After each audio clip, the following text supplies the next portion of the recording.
Hello, welcome back. My name is Ari, and today we're talking February TBR. Before we get into February's TBR, let's do a quick rundown of my January TBR. Did I read it all, etc, etc. The first prompt was vibes, and for that I picked How to Sell a Haunted House by Grady Hendrix. I did read this. I gave it 3 stars.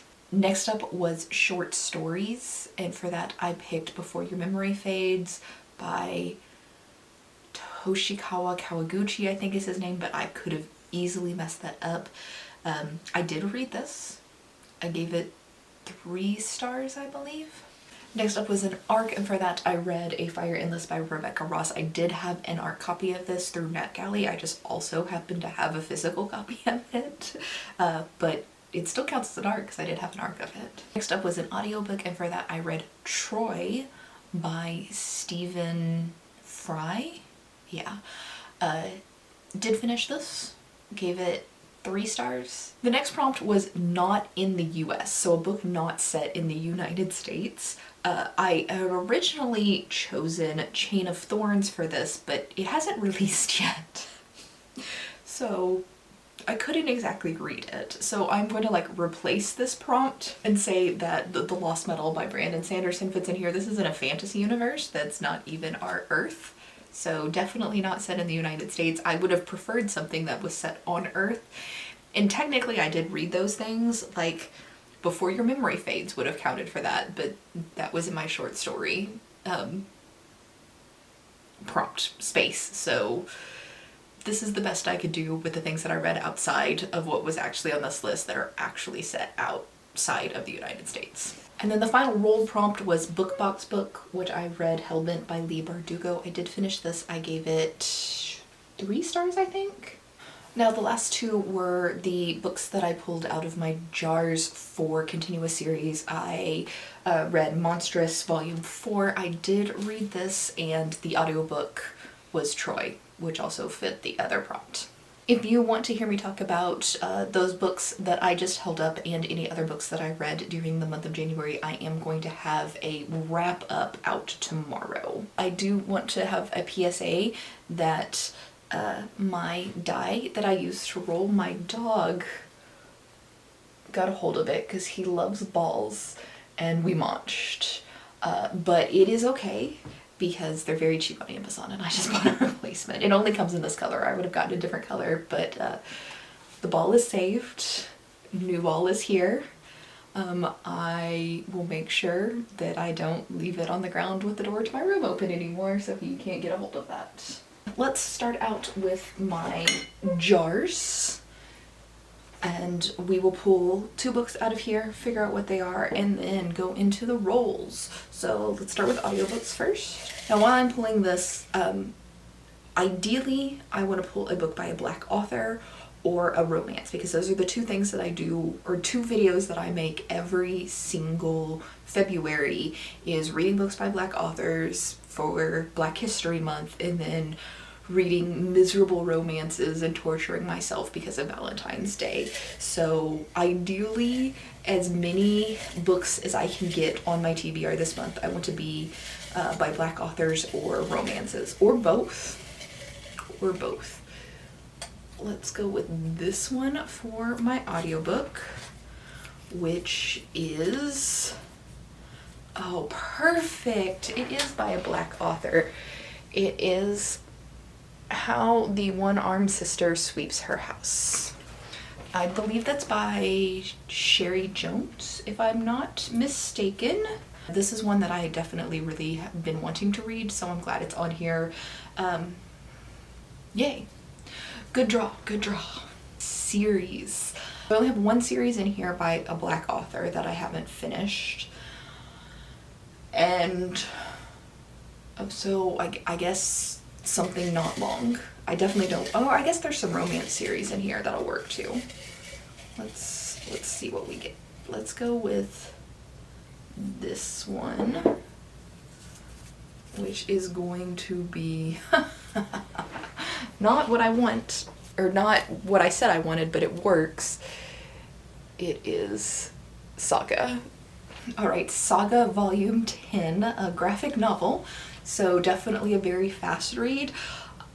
I'm kind of probably cursing myself here because I have literally pulled graphic novels 2 months in a row. I don't have that many graphic novel series on or in that jar, so I'm like due up for a really long book when I really don't want it. But this month we're reading Saga.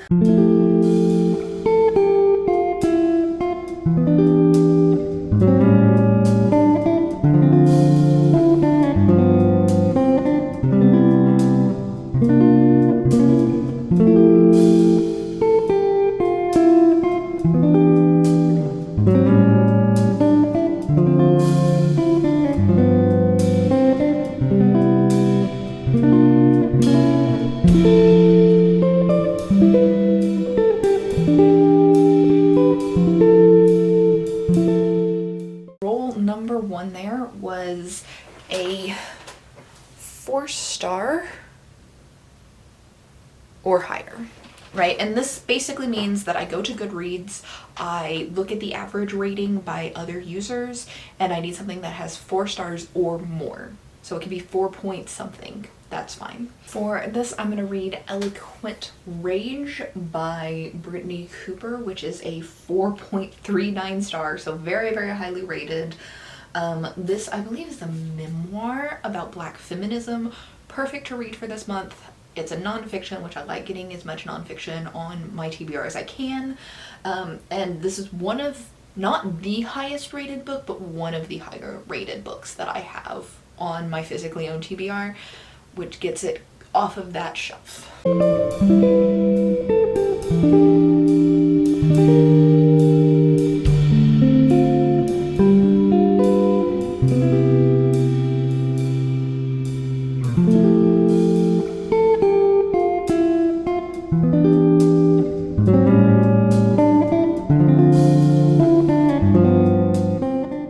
Next up, I rolled a 19, Colorful Spine. Although I have books by Black authors and romances that have colorful spines, I'm gonna kind of break my own rule here for this one because I have a spine on my shelf that is just like super colorful, and so we're gonna read that one. And that is Tomorrow and Tomorrow and Tomorrow and Tomorrow by Gabrielle Zevin.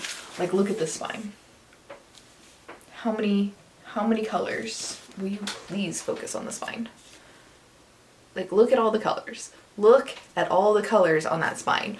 Like, this book was made for this prompt. So yeah, this is what I'm gonna read for this.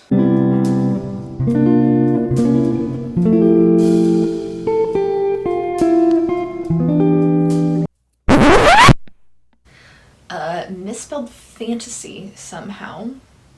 I made all of these little stickers at the same time, and apparently I just forgot how to spell in the middle of it, which is totally on brand for me.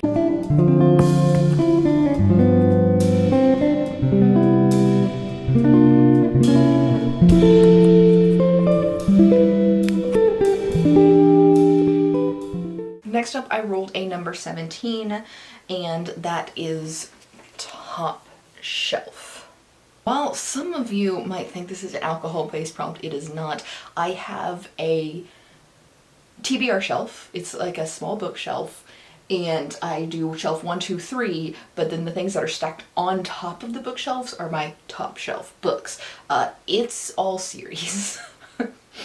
That's the only thing on there is series, and then one book that's too big to fit on the regular shelves. So I was hoping that whatever I pulled out of the series jar was something I physically owned, so I could pull it off that top shelf, and it is. For this prompt, I am going to read Saga Volume 10.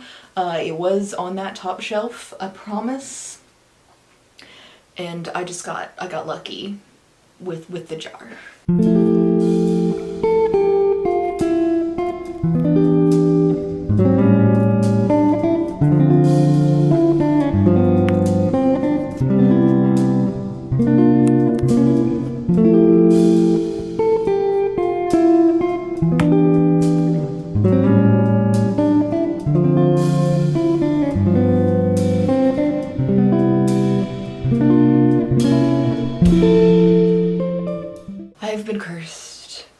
going so well.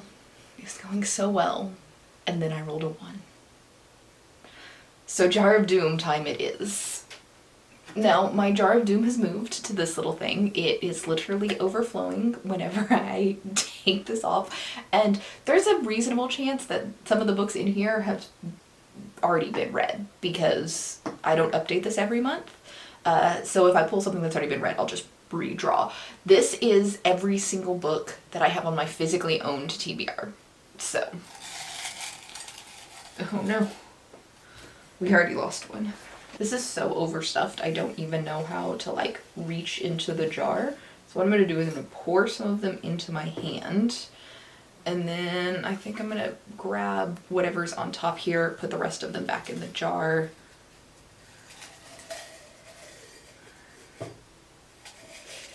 And we're gonna go with this, which is Horror Store by Grady Hendrix, which I've already read.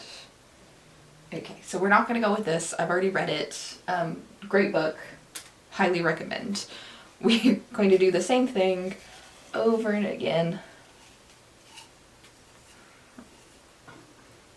Dump part of the jar out, pull something off top, put this back in. Try not to drop anything on the floor, which I didn't succeed with at all. And this one is Shrill.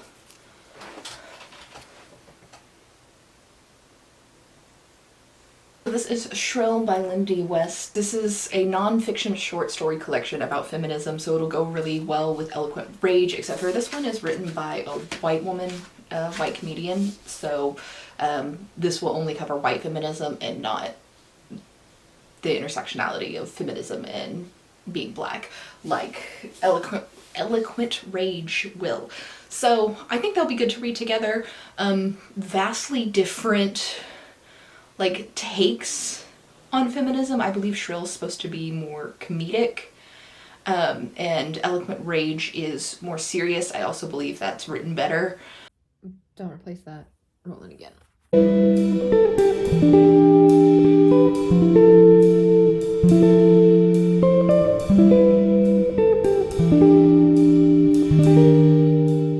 Our final roll for today was a 4, and I got Minimalist cover. And all that really means is a cover with not a lot of stuff on it. Maximalist is where it's like super busy, there's a bunch of things going on. Minimalist is there's not really a whole lot going on. For that, I ended up picking The Perishing by Natasha Dion. There's like a face on here, there's a little bit going on, but there's not a whole lot going on right here. This is a very simple, very calm book cover. Now, this book, I believe, is one of my lowest rated books on my entire TBR. I did try a chapter last year and I didn't hate it, but it might change as I read it and I may end up DNFing this, but hopefully I really like it. That's everything. This is a pretty small TBR, definitely manageable. A very book of the month heavy on accident. I did not do that on purpose, but yeah, totally manageable, totally exciting. As I said, my goal is to read books by Black authors. I have this stack right here that is, I pulled all the books by Black authors off of my shelf, have them sitting right there. I can pick and choose from those as I like.